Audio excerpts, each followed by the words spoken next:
تاریخ اسلام کی یہ نشست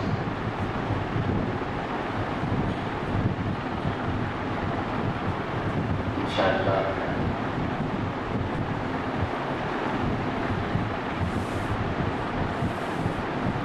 حدیث شریف کی تحقیق کی تاریخ کے موضوع پر ہوگی، جس کے اندر ہم اس بات کا جائزہ لیں گے کہ احادیث مبارکہ کا جو ذخیرہ ہم تک پہنچا ہے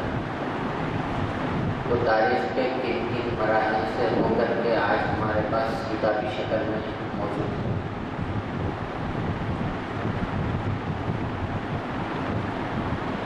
اور یقیناً حدیث شریف اسلامی احکام اور اسلامی تعلیمات کا دوسرا بنیادی سورس ہے۔ پہلا سورس کتاب اللہ ہے، اس کے بعد اگر کسی چیز کا درجہ اور نمبر ہے تو وہ حدیث شریف کا ہے۔ اور کتاب اللہ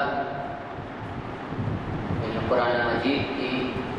حفاظت اور اس کی صحت کا جتنا اہتمام اس امت نے کیا کہ اس کے ایک ایک نقطے کی زبر زیر پیش کی، اس کے تلفظ کی اور لہجے کی حفاظت، کہ جس طرح سے جبرائیل امین علیہ السلام نے لوح محفوظ سے لے کر کے نبی صلی اللہ علیہ وسلم کے سامنے تلاوت کیا، آپ نے صحابہ کے سامنے اور وہاں سے پھر آج تک جو قرآن مجید پڑھا جاتا ہے وہ اسی لہجے میں، اسی تلفظ میں، اسی طرح سے احادیث مبارکہ کی بھی حفاظت کا اہتمام اس امت نے کیا۔ ایسا اہتمام کہ جس کی تاریخ کے اندر،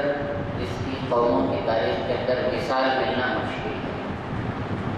کہ دیگر مذاہب بہت سے ایسے مذہب پائے جاتے ہیں جن کے فالوورز اور ماننے والے یقیناً اسلام کے ماننے والوں سے بڑھ کر کے ہوں گے، لیکن اپنے پیشوا کے، اپنے روحانی جو مقتدا ہے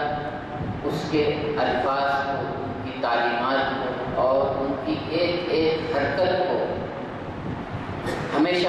کے لیے الفاظ کے پیرائے میں محفوظ کر دینے کا کام جو اس امت نے انجام دیا وہ دوسری مذاہب کی تاریخ میں نہیں کیا، چاہے وہ عیسیٰ علیہ السلام کے پیروکار ہوں، چاہے موسیٰ علیہ السلام، لیکن جو کام اس امت نے کیا وہ یقیناً تاریخ کے اعتبار سے اپنے اندر ایک مثال ہے۔ اب سب سے پہلے تو یہ سمجھیں کہ حدیث کہتے کسے ہیں۔ حدیث کہتے ہیں نبی صلی اللہ علیہ وسلم کے ہر اس قول کو، آپ کے قول کو، آپ کے فعل کو یعنی کام کو، اور آپ کی تقریر کو یعنی ایسے کام کو جو بذات خود آپ نے نہیں انجام دیا بلکہ آپ کی موجودگی میں وہ کام ہوا اور اس پر آپ صلی اللہ علیہ وسلم نے کوئی نکیر نہیں کی، منع نہیں کیا۔ اس لیے کہ نبی کا جو مقام اور مرتبہ ہوتا ہے وہ یہ ہوتا ہے کہ جو صحیح بات نظر آئے اس کو کنفرم کرے، ریٹیفائی کرے، اور کوئی غلط چیز نظر آ جائے تو اس کو فوراً ٹوک دے۔ یہ نبوت کا درجہ ہوتا ہے، نبی کا فرض منصبی اور بنیادی چیز۔ لہذا کوئی سا بھی ایسا کام جو نبی صلی اللہ علیہ وسلم کی موجودگی میں ہوتا ہو اور آپ صلی اللہ علیہ وسلم اس پر ٹوکتے نہیں ہوں تو اس کا مطلب یہ ہے کہ اس کو آپ کی رضامندی حاصل ہے اور اس کا درجہ بھی وہی ہے جو کہ آپ صلی اللہ علیہ وسلم کے اپنے کیے ہوئے کام کی طرح۔ یہ بنیادی طور پر حدیث کی تعریف کی جاتی ہے۔ اب اس کی شرعی حیثیت کیا ہے اور حدیث کو دین کے اندر، دینی احکام کے اندر کیا درجہ ہے، اس کے اوپر یہ چونکہ سپریٹ ایک ٹاپک ہے، شرعی طور پر اس کا کیا درجہ اور مقصد ہے، انشاءاللہ کسی اور گفتگو ہوگی۔ یہاں میں صرف تاریخ کے ان ادوار کو بیان کروں گا جس میں احادیث شریفہ جو آج ہمارے سامنے سیاہ ستہ کی شکل میں، کتابوں کی شکل میں موجود ہیں، ایک کمپائلڈ فارم کے اندر، ایک مرتب اور منظم طور پر، وہ ہم تک کن کن راستوں سے اور کن کن مراحل تک پہنچی۔ تو سب سے پہلے تو حدیث شریف کے بارے میں یہ بات سمجھنے کی ہے کہ کتاب اللہ کی تحریر کا تو آپ صلی اللہ علیہ وسلم نے روز اول سے اہتمام کرا۔ قرآن مجید کی جتنی بھی آیتیں نازل ہوتی تھی، اللہ کے رسول صلی اللہ علیہ وسلم ان آیتوں کو کاتبین وحی کی ایک جماعت ہوتی تھی، اس کے ذریعے لکھوا لیا کرتے تھے اور ان آیتوں کو ضبط تحریر میں لا لیا کرتے تھے، اور اس طرح سے مختلف صحابہ کے پاس یا مختلف جو آپ کے کاتبین وحی ہوتے تھے ان کے پاس وحی کے ان ٹکڑوں کا ایک بڑا ذخیرہ جمع تھا، اور ہر ایک اپنے اپنے پاس اس کی کاپیز بنا کر کے رکھتے تھے۔ جہاں تک معاملہ حدیث شریف کا ہے تو حدیث شریف کے سلسلے میں تو آپ صلی اللہ علیہ وسلم نے اس طرح سے اہتمام نہیں فرمایا کہ جو بات میری زبان سے نکلے اس کو تم لکھ لو، یا لکھوانے کا اس طرح سے اہتمام آپ صلی اللہ علیہ وسلم نے نہیں کیا۔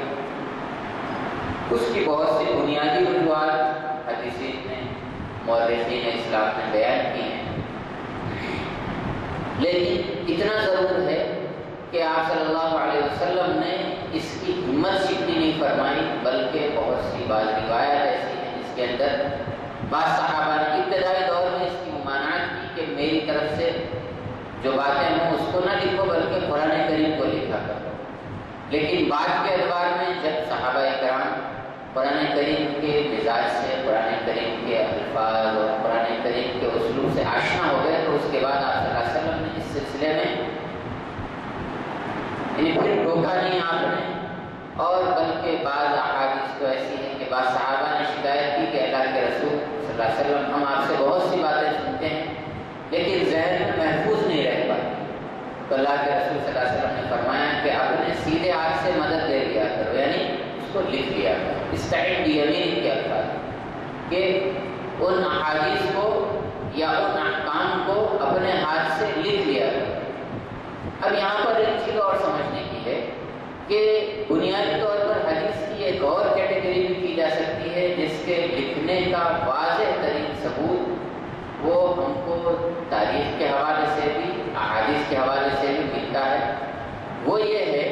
کہ اللہ کے رسول صلی اللہ علیہ وسلم نے جہاں روزمرہ کی زندگی کے اندر مختلف احکامات بیان کرنا، مختلف تعلیمات دی، اسی کے ساتھ ساتھ رسول اکرم صلی اللہ علیہ وسلم کی زندگی کا ایک وہ بھی پہلو تھا جو خارجی پہلو تھا، یعنی آپ صلی اللہ علیہ وسلم مختلف عمرا کو، مختلف بادشاہوں کو، مختلف قوموں کے نمائندوں کو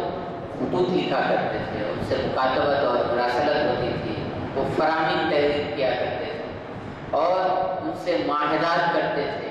اس مدینہ منورہ کے اندر آپ صلی اللہ علیہ وسلم نے وہاں کی جو مکس کمیونٹی تھی جس میں یعنی مشرکین بھی تھے اور جس کے اندر یہود بھی تھے اور مسلمان بھی تھے، وہاں پر آپ صلی اللہ علیہ وسلم نے ایک دستور مرتب کیا تھا، مختلف معاہدات کیے تھے، مختلف کمیونٹیوں کو کیا کیا حقوق اور اختیارات حاصل ہوں گے اس کے اوپر تفصیل بہت، یعنی ایسا واضح مواد ہے کہ جو ایک ریاست کا مرتب دستور ہوتا ہے اس شکل میں آپ صلی اللہ علیہ وسلم نے تحریری طور پر ان چیزوں کو تحریری فارم کے اندر لے کر کے آئے تھے۔ تو جہاں تک آپ صلی اللہ علیہ وسلم کے زبان کے ذریعے نکلے ہوئے الفاظ فراہمی کی شکل میں ہوں تو اس کے تحریری طور پر نبی صلی اللہ علیہ وسلم کے دور سے ہی اس کے ثبوت ملتے ہیں۔ باقی رہا مسئلہ جو احکام ہیں، جو مختلف شرعی رہنمائیاں اور شرعی ہدایات ہیں، ان کو ضبط تحریر میں لانے کا مسئلہ ہے، تو اس سلسلے میں اگرچہ آپ صلی اللہ علیہ وسلم نے براہ راست اس کا حکم نہیں دیا تھا ابتدائی دور میں، لیکن بعد میں اس کی بھی ہدایت کی اور اس کی طرف اشارے فرمائے اپنے اپنے طور پر اس کا اہتمام کیا۔ چنانچہ اس کے اندر سب سے اہم ترین جو نام آتا ہے وہ حضرت ابو ہریرہ رضی اللہ تعالیٰ عنہ۔ حضرت ابو ہریرہ رضی اللہ تعالیٰ عنہ صحابہ اکرام میں وہ ممتاز ترین صحابی ہیں جو اگرچہ کہ اسلام لانے کے اعتبار سے بہت جونیئر ہیں، ایک عرصے کے بعد میں سن 7 ہجری کے اندر آپ رضی اللہ تعالیٰ عنہ نبی صلی اللہ علیہ وسلم کی خدمت میں حاضر ہوتے ہیں اور مشرف اسلام ہوتے ہیں، لیکن اس کے بعد میں 7 سے لے کر 10 ہجری تک کے جو 3 سال کا عرصہ ہے، اس عرصے کے اندر وہ مستقل آپ صلی اللہ علیہ وسلم کے ساتھ لگے رہے اور آپ صلی اللہ علیہ وسلم کے سفر کو، حضر کو، آپ کی خلوت کو، جلوت کو اور آپ صلی اللہ علیہ وسلم سے متعلق جو افراد تھے ان کو ہر اعتبار سے انہوں نے کھنگالا اور ہر ایک کو ٹٹول کر کے جو بھی باتیں نبی صلی اللہ علیہ وسلم کے بارے میں ملتی تھیں اس کو وہ اپنے پاس محفوظ کر لیتے، محفوظ کرتے چلے جاتے ہیں۔ اسی واسطے صحابہ اکرام کے اندر سب سے زیادہ احادیث اور روایت کا ذخیرہ جو ملتا ہے وہ حضرت ابو ہریرہ رضی اللہ تعالیٰ عنہ اور اسی طرح سے حضرت عائشہ رضی اللہ تعالیٰ عنہ۔ یہ دو ایک صحابی ہیں اور ایک صحابیہ ہیں، ایک مرد ہیں ایک عورت ہے، ایک آپ صلی اللہ علیہ وسلم کی گھر سے باہر کی زندگی کو محفوظ کرتے ہیں اور ایک خاتون ہیں جو آپ صلی اللہ علیہ وسلم کی گھر کے اندر کی زندگی کو پیش کر اس کا بہت تفصیل کے ساتھ میں جائزہ لیتی ہیں اور اس کو پیش کرتی ہیں۔ تو اس طرح سے حضرت ابو ہریرہ رضی اللہ تعالیٰ عنہ اپنے شاگردوں کو، یعنی ان کے کئی شاگرد، بعض کتابوں کے اندر 800 کے قریب اس کی تعداد دیکھیے یا کم و بیش، بہرحال کسی زمانے میں کچھ کسی زمانے میں کچھ، تو اس طرح سے انہوں نے اپنے شاگردوں کے ذریعے کتابت حدیث کا کام کرا۔ چنانچہ حدیث شریف کا جو سب سے قدیم ترین نسخہ اور معلوم ترین نسخہ، یعنی جو دریافت ہو چکا، یوں تو تذکرہ تو بہت سے نسخوں کا ملتا ہے صحابہ اور صحابیات کے، لیکن جو سب سے قدیم ترین معلوم ترین نسخہ وہ حضرت امام ابن منبہ کا، جو حضرت سیدنا ابو ہریرہ رضی اللہ تعالیٰ عنہ کے شاگرد تھے، ان کا وہ نسخہ دستیاب ہوا۔ اس کو اتفاق سے حیدرآباد میں تو وہ شرف حاصل ہے کہ سب سے پہلے تو یہیں سے شائع ہوا، ڈاکٹر حمید اللہ صاحب نے اس کو یعنی کسی میوزیم سے دریافت کر کے برآمد کر کے اس کو ایڈٹ کر کے شائع کیا۔ تو یہ سب سے پہلی حدیث کی یادگار تھی، کتابی شکل میں موجود۔ پھر اس کے بعد میں دیگر اور بھی نسخے۔ تو حدیث شریف کے اوپر سب سے پہلے یعنی بنیادی طور پر جو یہ باور کرایا جاتا ہے کہ بہت بعد میں حدیث شریف کی تدوین کا کام شروع ہوا اور حدیث شریف کے اندر بہت سی چیزوں کو گڈ مٹ کر دیا گیا اور رتب و یابس جمع کر دیا گیا، اور اس طرح کی بہت سی وہ چیزیں جو کہ مستشرقین کی جانب سے اور کی جانب سے، یعنی وہ مغربی قومیں یا وہ افراد جن کے پاس اس طرح کا سرمایہ اپنے مذہب کے حوالے سے نہیں ہے، تو ان کو پہلے مرحلے میں تو حیرت ہوتی ہے کہ کیسے ایک انسان کی، ایک شخص کی اتنی ذاتی زندگی کی باریک سے باریک ترین کیفیات کو محفوظ رکھا جا سکتا۔ آپ اندازہ کریں کہ نبی صلی اللہ علیہ وسلم کی شمائل کی حدیثیں اگر آپ دیکھیں تو نبی صلی اللہ علیہ وسلم کے سر مبارک کے اندر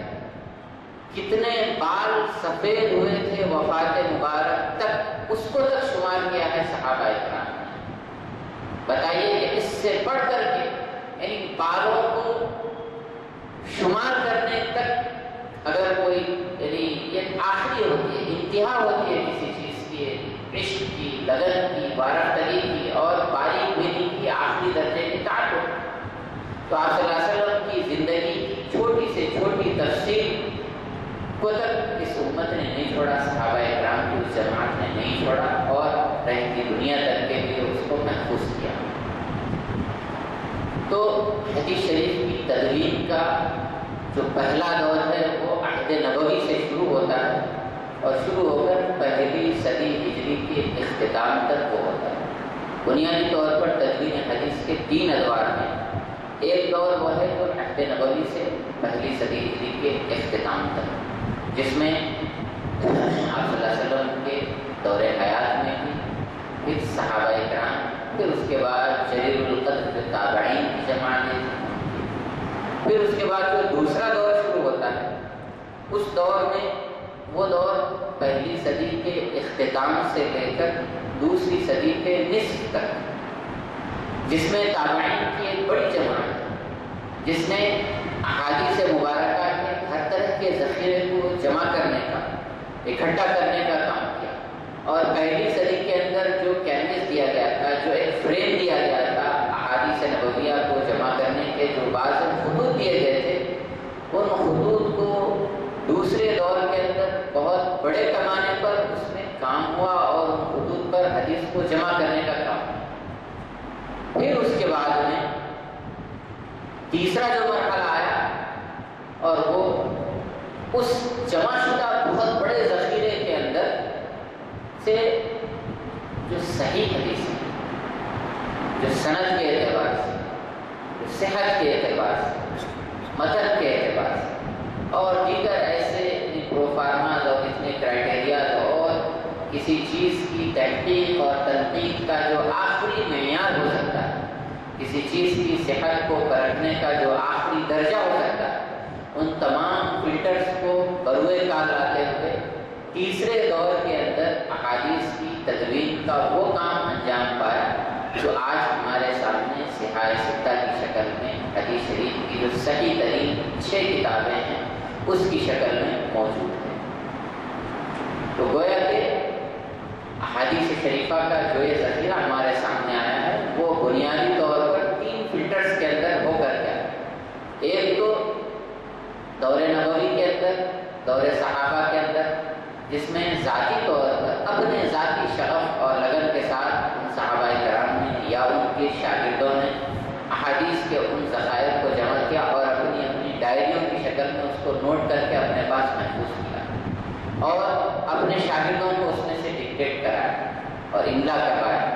اور حضرت ابو ہریرہ رضی اللہ تعالیٰ عنہ کے بارے میں تو آتا ہے کہ ان کے شاگردوں کی بہت بڑی تعداد تھی، لیکن اسی کے ساتھ ساتھ ان کا ایک خاص انداز یہ تھا کہ وہ اپنے ہر طرح کے مختلف شاگرد ان کے پاس آتے تھے، ان میں سے ہر ایک کو الگ الگ طور پر وہ احادیث کسی کو کسی ٹاپک پر، کسی کو کسی چیز سے متعلق اس طرح سے حدیثیں وہ ڈکٹیٹ کرایا کرتے تھے۔ چنانچہ ان کے شاگردوں میں یعنی 2-3 نام تو بہت نمایاں ملتے ہیں، جیسے حضرت صحیح کا امام بن منبہ، اسی طرح سے حسن بن عمرو، امیہ الضمری، اور اس طرح کے دوسرے شاگرد جن سے ڈکٹیٹ کروانا یا کہ جن سے احادیث کے املا کے بارے میں تاریخی طور پر روایات ملتی ہیں۔ تو معلوم یہ ہوا، بلکہ حضرت حسن بن عمرو امیہ الضمری کے بارے میں آتا ہے کہ ایک دفعہ حضرت ابو ہریرہ کے سامنے انہوں نے ایک حدیث کے کسی لفظ کو یا کسی جملے کو پیش کیا کہ ذرا بتا دیجیے کہ یہ جملہ آپ نے، یہ حدیث آپ نے بیان کی ہے یا تو کافی بوڑھے ہو چکے تھے وہ، تو بہت اپنے حافظے پہ انہوں نے زور ڈالا اور اس کے بعد کہنے لگے کہ اس وقت تو ذہن میں نہیں آ رہا، لیکن اتنا ضرور ہے کہ اگر میں نے تم کو بتائی ہے تو یقیناً میرے پاس لکھی ہوئی موجود ہو۔ پھر اس کے بعد وہ ان کو اپنے اس شاگرد کو اپنے گھر لے کر گیا اور اپنی یعنی کتابوں کا جو دفتر تھا یا جو ڈائریاں تھیں احادیث شریف کے لکھے ہوئے ذخیرے کی شکل میں، اس کو انہوں نے ایک ایک کر کے کھولنا شروع کیا اور تلاش کرتے گئے پھر آخر میں چند یعنی کچھ تلاش اور ورق گردانی کے بعد میں ان کو ایک جیب میں دوسری نے تیسری، بہرحال کسی موقع پر مل گئی اور فوراً خوشی سے وہ اچھل پڑے اور کہا کہ میں نے تم کو کہا نہیں تھا کہ اگر میں نے یہ حدیث تم سے بیان کی تو یقیناً میرے پاس لکھی ہوئی شکل میں موجود ہو۔ تو اس سے اتنی بات کو معلوم ہوئی کہ جتنی حدیثیں حضرت ابو ہریرہ رضی اللہ تعالیٰ عنہ سے مروی ہیں احادیث کی کتابوں میں، اور سب سے بڑا ذخیرہ جو یعنی نریٹڈ ہے یا مروی ہے وہ حضرت ابو ہریرہ رضی اللہ تعالیٰ عنہ سے، تو معلوم یہ ہوا کہ کسی نہ کسی شکل میں وہ تحریری طور پر موجود تھی۔ یہ اور بات ہے کہ وہ تحریری ذخیرہ زمانے کے گردش سے اور بہت سے اسباب اس کے ہو سکتے ہیں ہم تک شاید نہ پہنچ سکا ہو تحریر کی شکل میں، سینہ بہ سینہ تو موجود ہے، ممکن ہے کہ کبھی ایسا زمانہ ہے جیسے کہ 1400 سال کے بعد میں حضرت ابو ہریرہ رضی اللہ تعالیٰ عنہ کے اس ممتاز ترین شاگرد حضرت امام بن منبہ کا صحیفہ آج دریافت ہوتا ہے اور وہ تحریری شکل میں دنیا کے سامنے لایا جاتا ہے، تو ممکن ہے کہ حضرت ابو ہریرہ رضی اللہ تعالیٰ عنہ کے وہ صحائف اور وہ رجسٹر اور وہ ڈائریاں ممکن ہے کہ کسی اور وقت برآمد ہوں اور وہ بھی دنیا کے سامنے آئیں اور دنیا اس کو دیکھ لے کہ کس طرح سے اس امت نے حفاظت حدیث کا کام روز اول سے انجام دیا۔ تو پہلی صدی کے اندر اور پہلے مرحلے کے اندر تو اس تفصیل سے کام ہوا کہ ہر ایک نے اپنے اپنے طور پر اس کو انجام دیا اور اپنے ذاتی صحیفوں یا پرسنل ڈائریوں کی شکل میں اس کو نوٹ کیا۔ دوسرا جو مرحلہ ہے اس مرحلے میں ان مختلف جو روات صحابہ تھے، یعنی جو احادیث شریفہ کو روایت کرنے والے صحابہ تھے، ان روایت کرنے والے صحابہ سے جمع کرنے کا کام بہت سے تابعین نے انجام دیا۔ ان میں علامہ حضرت ابن شہاب، محمد ابن شہاب الزہری اور اس طرح کے دوسرے بہت سے نام آتے ہیں، جیسے حضرت سفیان ثوری ہے، حضرت اوزاعی ہے، کوفے کے اندر حضرت حماد ابن سلمہ جو کہ امام حنیفہ کے شاگردوں کی اوپری والی اس میں۔ تو یہ وہ احباب تھے جنہوں نے احادیث مبارکہ کو جس راستے سے بھی اور جس واسطے سے بھی ملی اس کو انہوں نے جمع کرنے کا اور اکٹھے کرنے کا کام۔ اس کے بعد جب یہ ذخیرہ بہت بڑی تعداد میں جمع ہو چکا تو اس کے بعد جو تیسرا دور آتا ہے، اس دور میں جو کہ تیسرا دور دوسری صدی کے نصف سے لے کر چوتھی صدی ہجری کے ختم تک ہے، جو کہ بڑے محدثین عظام امام بخاری، امام مسلم، امام ترمذی، امام ابو داؤد، امام نسائی، امام ابن ماجہ وغیرہ وغیرہ وغیرہ، تو یہ ان کا دور ہے جو کہ دوسری صدی کے نصف سے لے کر چوتھی صدی کے ختم تک اور آخری تک۔ تو یہ وہ دور ہے جس کے اندر صحاح سکہ مرتب ہوئی۔ اب اگر کوئی آدمی صحاح سکہ کو دیکھ کر یہ کہے کہ یہ تو بہت بعد کی چیز ہے، امام بخاری تو تیسری صدی کے ہیں اور یہ کتاب تو نبی صلی اللہ علیہ وسلم کے 200 سال کے بعد میں لکھی گئی اور فلاں، اور یہ ذخیرہ قابل اعتماد نہیں، تو میں سمجھتا ہوں کہ یہ بالکل طفلانہ چیز ہے، اس لیے کہ حدیث شریف دین اسلام کا، دین کے بنیادی تعلیمات کا، اسلامی ثقافت اور اسلامی کلچر کا، اسلامی تمدن کا، اسلامی احکام کا وہ بنیادی ستون اور پلر ہے کہ اگر اس کو منہدم کر دیا جائے یا اس کو کمزور کر دیا جائے تو پھر دین کی کوئی بنیاد باقی نہیں رہے۔ اس لیے کہ جو کچھ کتاب اللہ میں اس کی صحیح ترین تفسیر اور صحیح ترین تشریح وہ اگر ہم کو کہیں مل سکتی ہے تو وہ حدیث شریف کے اندر مل سکتی ہے، حدیث شریف کے علاوہ ہم کو کہیں نہیں مل سکتی۔ تو میں سمجھتا ہوں کہ جب یہ تیسرا دور آیا تو اب تیسرے دور کے اندر جب محدثین اکرام نے حدیث شریف کی چھان پھٹک کا کام انجام دینا شروع کیا، صحیح کو ضعیف سے اور اچھے کو برے سے اور غلط کو صحیح سے جب انہوں نے جب الگ کرنا شروع کیا تو بہت سے ٹولز کی ضرورت پڑی، بہت سے اوزار کی ضرورت پڑی، بہت سے معیار کی ضرورت پڑی۔ تو اس کے لیے اس امت نے وہ کارنامہ انجام دیا اور وہ علمی تاریخ کے اندر وہ بے مثال اور اہمیت نفوذ چھوڑ۔ صحیح حدیث اس کے کئی درجے، ضعیف حدیث اس کے کئی درجے، پھر ایسی بہت سی حدیث کی وہ شکلیں جو اگرچہ صحیح نہیں لیکن صحیح تک پہنچانے والی، جو اگرچہ ضعیف اس درجے میں نہیں ہے لیکن بہرحال ان میں بہت سی حالتوں میں صورتوں میں ان پر اعتماد نہیں کیا جا سکتا۔ تو اس تفصیل کے ساتھ نے اس پورے علم کو وضع کیا اور اس فن کو اس باب عروج تک پہنچایا، اس کی ٹرمنالوجیز انہوں نے وضع کی اور مختلف اصطلاحات حدیث کی وضع کی اور امت تک کے لیے اس پورے ذخیرے کو قیامت تک کے لیے محفوظ کر دیا کہ کوئی بھی آدمی حدیث کے کسی ٹیکسٹ کو کہیں بھی پڑھے تو فوراً اس کو اندازہ ہو جائے کہ بلا شک و شبہ وہ یہ کہہ سکے کہ یہ حدیث میرے آقا نبی صلی اللہ علیہ وسلم کی زبان حق ترجمان سے اس صحت کے ساتھ اور اس وضاحت کے ساتھ اس ذخیرے کو ان لوگوں نے رہتی دنیا تک کے لیے محفوظ کر دیا کتابوں میں۔ اب اس کے بعد میں صحاح سکہ کے اس دور کو مکمل مکمل ہو جانے کے بعد اب جو کام حدیث پر ہوا ہے اور ہو رہا ہے اور قیامت تک ہوتا رہے گا وہ سیکنڈری درجے کا ہے، وہ انہی سے محفوظ ہے اور اسی سے نکلا ہوا ہے. اس لیے کہ ہر حدیث پر صحت اور ضعف لگانے کا جو حکم ان محدثین نے کر دیا، اپنی پوری زندگیاں لگا کر کے اور ہزاروں ہزار میلوں کا سفر کر کے اور حدیث کے راستے میں ان مشکلات کو برداشت کر کے جس کا ہم تصور نہیں کر سکتے. مثال کے طور پر ایک حدیث کسی صحابی اور کسی محدث کو ملتی ہے کہ یہ حدیث نبی صلی اللہ علیہ وسلم نے بیان فرمائی اور اس میں 4 واسطے ہیں، 5 واسطے، مثال کے طور پر 5 واسطے. پھر اس محدث کو معلوم ہوتا ہے کہ نہیں، اسی حدیث کو، صرف اسی حدیث کو فلاں شخص کے پاس یہ حدیث 3 واسطوں سے پہنچی. تو اب ظاہر ہے کہ 4 والے اپنے درجے کو اپ گریڈ کرنے کے لیے، ایک لیول اپنے اس حدیث کو اپ گریڈ کرنے کے لیے وہ سفر کرتے ہیں ہزاروں میل اور وہاں پہنچتے ہیں اور وہ صرف ایک حدیث حاصل کرنے کے لیے اور دستک دیتے ہیں اور کہتے ہیں کہ میں آپ کی خدمت میں فلاں ملک سے حاضر ہوا ہوں، اس لیے کہ مجھے معلوم تھا کہ یہ حدیث مجھ تک پہنچی ہے 4 واسطوں سے، آپ کے پاس یہ حدیث 3 واسطوں سے پہنچی ہے، مجھے برائے مہربانی وہ حدیث میرے سامنے بیان کر دیجیے اپنے واسطوں سمیت. اندازہ کیجیے کہ یہ وہ زمانہ نہیں ہے کہ صبح کی فلائٹ سے آپ ہندوستان سے ٹیک آف کر رہے ہیں اور شام میں لندن کو پہنچ رہے ہیں، یا یہ کہ یعنی اے سی گاڑیاں نہیں.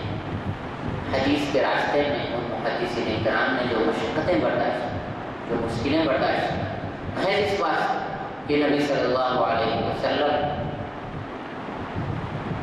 کی زبان سے نکلا ہوا ایک ایک لفظ قیامت تک کے لیے محفوظ رہے گا. اور یہ ذات نبوی صلی اللہ علیہ وسلم سے آخری درجے کے عشق اور وابستگی کی دلیل تھی. اگر آج کوئی اس سرمایے پر،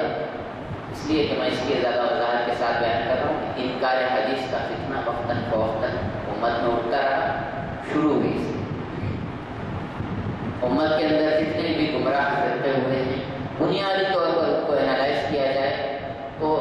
کتاب اللہ کو سنت رسول سے الگ کر کے دیکھا جائے یا سنت رسول کو کتاب اللہ سے الگ کر کے دیکھا جائے تو پھر یقیناً کسی طرح کی گمراہیاں برآتی ہیں. اگر ان دونوں کو ملا کر کے دیکھا جائے تبھی آدمی سیدھے راستے تک پہنچ سکتا ہے. اس لیے کہ نبی صلی اللہ علیہ وسلم کی حیثیت صرف ایک خط پہنچانے والے کی نہیں ہے کہ انہوں نے، نبی صلی اللہ علیہ وسلم نے اللہ کے پیغام کو امت کے سامنے ڈال دیا. اگر ایسا ہوتا تو اللہ تعالیٰ قرآن کریم کو کسی پہاڑ کے اوپر قرآن کی تفسیر نازل کر دیتا اور امت کو حکم دیتا کہ فلاں پہاڑ میں رکھے میں جا کے لے لو. لیکن اللہ نے یہ نہیں کیا، بلکہ اس کتاب کی تشریح کرنے والا قرآن ناطق اللہ تبارک و تعالیٰ نے نبی صلی اللہ علیہ وسلم کو بنا کر کے بھیجا. آپ صلی اللہ علیہ وسلم نے امت کے سامنے اس کی تشریح کی. تو اگر آج اس تشریحین کی طرف سے سب سے پہلے اس طرح کے اعتراضات اٹھے اور اس سلسلے میں وہ ہستیاں جنہوں نے حدیث کے سلسلے میں گرا قدر کام کیا اور جو حدیث کے بنیادی ستون تھے ان کو کمزور کرنے کی یا ان کو مشکوک بنانے کی کوشش کی گئی، اس کے بعد پورے حدیث کے ذخیرے کو اور حدیث کے اوپر اعتماد کو اٹھانے کی اور حدیث کو کے متعلق اس طرح کے شکوک و شبہات پیدا کیے گئے کہ امام بخاری کو 30ویں صدی ہجری کے اور بخاری شریف اتنے دنوں کے بعد میں وجود میں آئی، سب سے صحیح ترین کتاب اتنے دنوں کے بعد وجود میں آ رہی ہے تو یقیناً مشکوک کتاب. اور یا یہ چیز کہ بھائی پوری صحیح حدیثیں سیاہ ستہ کے اندر ایسا نہیں، جیسا کہ میں نے بھی بتایا کہ ہر حدیث کی چھان پھٹک کا کام ہوا ہے اور محدثین نے اپنی کتابوں کے اندر صحیح ترین حدیث کے انتخاب کو جمع کیا. اب کوئی پورے حدیث کے ذخیرے کو مشکوک کر کے اس کو سامنے لاتا ہے کہ صرف سیاہ ستہ کے اندر حدیثیں محدود ہیں، یا پھر اور ایک طبقہ آگے چل کر کے یہ کہتا ہے کہ نہیں، پورے سیاہ ستہ میں نہیں بلکہ صرف بخاری اور مسلم کے اندر صحیح حدیث ہے. پھر ان میں بھی ایک طبقہ اور اپ گریڈ ہو کر کے اپنے آپ کو یہ کہتا ہے کہ نہیں صرف بخاری میں ہے تو بتائیے صاحب حدیث دیکھیے، قرآن میں ہے تو بولیے، نہیں تو بخاری میں ہے تو نیچے کی حدیث ہم نہیں سنتے. نعوذ باللہ. ہر ایک کا اپنا اپنا کرائٹیریا حدیث یہ ضرور ہے کہ امام بخاری نے اپنی کتاب کے اندر صحیح ترین حدیث کو چلایا، لیکن اس کا مطلب یہ نہیں کہ جتنی صحیح ترین حدیثیں ہیں وہ پوری پوری بخاری کے اندر آ گئی ہوں، ایسا نہیں ہو یہ کہ امام بخاری کے سامنے زیادہ سے زیادہ انہوں نے جتنی حدیثیں جمع کر سکتے تھے کیا ہو، بہت سی ایسی حدیثیں تھیں جس کو انہوں نے بالقصد چھوڑ دیا، اور بہت سی ایسی تھی جس کو کسی عنوان سے خود امام بخاری رحمۃ اللہ علیہ کی ہی ایک اور کتاب ہے الادب المفرد کے نام سے، اس حدیث کے اندر اس کتاب کے اندر بہت سی وہ حدیثیں ملیں گی جس میں صحت کا وہ معیار نہیں ہے جو بخاری شریف کے اندر صحیح البخاری کے اندر۔ تو ظاہر ہے کہ اس طرح کے بہت سے اسباب اور وجوہ ہیں، ان سب پر انڈر لائن ایک لمحے کے اندر آدمی یہ کہے کہ یہ بہت بعد کی چیزیں لہٰذا اس پر اعتبار نہیں کیا جا سکتا، تو پھر یہ پورے دین اسلام کو منہدم کرنے کی ایک بہت بڑی سازش ہے جو کہ غیروں کی طرف سے کی گئی، اور ایک مسلمانوں کا بھی روشن خیالوں کا ایک وہ طبقہ جن کو دین کی مولویانہ تشریح یا دین کی وہ ہارڈ کور تشریح جو اس امت کو اس عہد کے اندر لے جانا چاہتی ہے 1400 سال بعد کے نبی صلی اللہ علیہ وسلم کے اس عہد اور تمدن کے اندر، وہ پسند نہیں آتی اور وہ روشن خیالی کے یعنی اس پنجرے سے آزاد ہونا چاہتے ہیں، تو ان کے لیے بہت سے موقعوں پر حدیثیں آڑ بنتی ہیں، تو ایسے افراد نے بھی حدیث فتیشہ چلانا شروع کیا۔ ایک بہت بڑی تحریک ہے جو یعنی یہ کہتی ہے، کہنے کے تو بہت پرکشش نعرے لگتے ہیں کہ بھائی کیا قرآن ہدایت کے لیے کافی نہیں ہے کیا قرآن میں سب کچھ نہیں ہے؟ یقیناً قرآن کریم کے اندر سب کچھ ہے، ایسے ہی جیسے ہندوستان کے کانسٹیٹیوشن کے اندر کیا سب کچھ نہیں؟ بالکل ہے، کسی ملک کے دستور کے اندر سب کچھ ہوتا ہے، لیکن دستور کے اندر سب کچھ ہے کہہ کر کے دستور کی تشریح کرنے والوں کو ختم نہیں کر دیا جاتا، یا دستور سازوں کی حیثیت کو معطل نہیں کیا جاتا، بلکہ دستور کی تشریح ہوتی رہے گی، دستور کی وضاحت ہوتی رہے گی۔ تو یہ تو بہت ہی معمولی اور بالکل نچلی سطح کی مثال ہے، حدیث کو اس سے بھی کمپیئر نہیں کیا جا سکتا، حدیث تو اس سے بھی آگے کی چیز ہے۔ تو رسول اللہ صلی اللہ علیہ وسلم نے قرآن کریم کی وہ تشریح فرمائی۔ اب حدیث شریف کے اس ذخیرے کو اٹھا دینے کے بعد کوئی کہتا ہے کہ فلاں سنت تو نبی صلی اللہ علیہ وسلم کے یعنی اس دور کی ایک کلچرل روایت یا اس دور کی ایک تاریخی روایت ہے، یا حدیث شریف کے اندر یا نبی صلی اللہ علیہ وسلم کے دور کے جو بہت سے واقعات ہیں اس کو ایک تاریخی افسانہ سمجھ کے کوئی نظر انداز کر دیتا ہے، یا نبی صلی اللہ علیہ وسلم کی جو پیشن گوئیاں ہیں احادیث کی کتابوں کے اندر اس کو یعنی دور کی کوڑی سمجھ کے اس کو نظر انداز کر دیتا ہے۔ تو یہ سب چیزیں کیوں ہوتی ہیں؟ اس وقت ہوتی ہیں جب آدمی حدیث شریف کی اہمیت کو یا حدیث شریف کے اس پورے ذخیرے کو یکسر پامال کر کے اپنے اجتہاد اور اپنے فہم اور اپنے ذہن رسا کی بنیاد پر قرآن کریم کو یا دین کے پورے اس کو ذخیرے کو سمجھنے کی کوشش کرتا ہے۔ اور یہ جو آئی تھنک کا جو فتنہ ہے میرے خیال میں ایسا ہونا چاہیے، یہ چیز نئی نہیں ہے بلکہ بہت پرانی ہے، معتزلہ بھی گزرے ہیں اور دوسرے بہت سے ایسے فرقے اسلام کی ابتدائی تاریخ سے گزرے ہیں جنہوں نے اپنی عقل کو سب سے آگے سمجھا، اور یقیناً انہوں نے بہت سے معاملوں میں ٹھوکریں کھائیں۔ اللہ تبارک و تعالیٰ مجھے اور آپ کو سب کو انہیں صحیح فکر عطا فرمائے اور دین کی جو بنیادیں ہم تک پہنچی ہیں اس پر اعتماد نصیب فرمائے، اور تاریخ کی وہ جو محفوظ کڑیاں جن کی بنیاد پر ایک مسلمان بہت فخر کے ساتھ کہہ سکتا ہے، بہت فخر کے ساتھ کہہ سکتا ہے دوسری قوموں کے مقابلے میں، دوسری امتوں کے مقابلے میں، کہ دین کا جو ذخیرہ ہمارے نبی کی جتنی تعلیمات ہم تک جس محفوظ طریقے سے پہنچی ہیں اتنی کسی پیغمبر کی، کسی پیشوا کی ان کی قوموں تک نہیں پہنچی۔ یہ امت مسلمہ کے لیے فخر کی چیز ہے، نہ کہ اس میں شک پیدا کرنے کی چیز ہے۔ اللہ تعالیٰ